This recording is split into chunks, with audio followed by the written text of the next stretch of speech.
মাফ করিয়া দে। আমি ওই ছেলেটার বাপ, আল্লাহর রাস্তে মাফ করে দিবা। আর সব এলাকা মানুষের কাছে মাফ চাইলাম।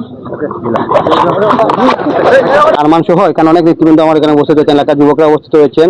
আমরা তাৎক্ষণিক ঘটনা দেখার পরে আমরা তাৎক্ষণিক সবার সহযোগিতা তাদেরকে আমরা আটক করি এবং তাদের পরিবার এখন আমাদের সামনে এসেছে। এখন আমরা এই প্রশাসনের লোকে বা মেয়ে থানায় কোনো অভিযোগ করেছে কিনা আমরা সঠিকভাবে জানি না।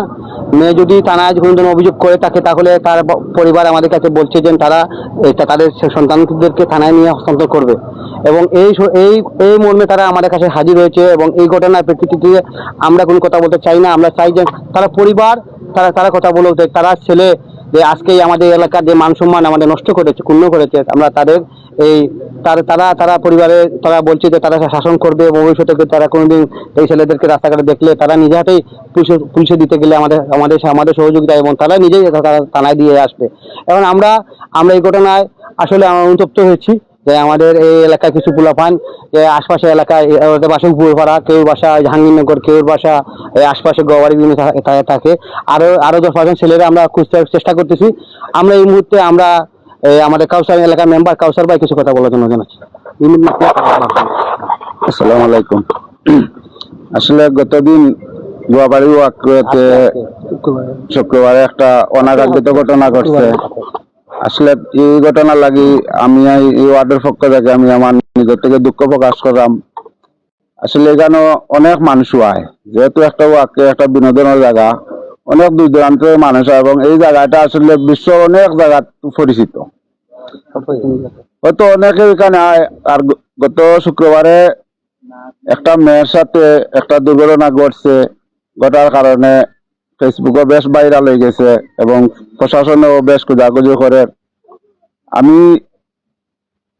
আজকে এই সমাজটা গিয়া ওখানে কইলাম যে যদি এই ঘটনার লাগি কোনো কিছু হয় আমরা প্রশাসনের সহযোগিতা অবশ্যই করব।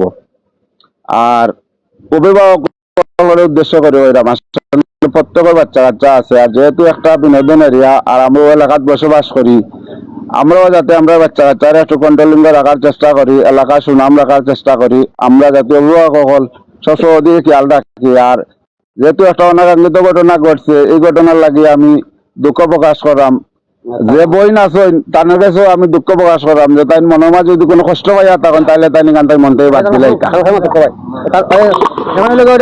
আসামি আছে একজনের বাপ এই কথা হোক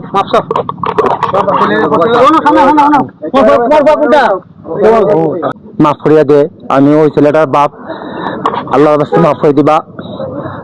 আর সব এলাকা মানুষের কাছে মাফ চাইলাম। আমিও কইলাম আমরা বৃহত্তর এলাকাবাসী মিলিয়া তোমার দান্ডে আইনরা তো তুলিয়া দিন, যদি নেক্সট ইয়ার এগুলো আমরা শুনবো। ওই এলাকার মাফ করে দেই না রে।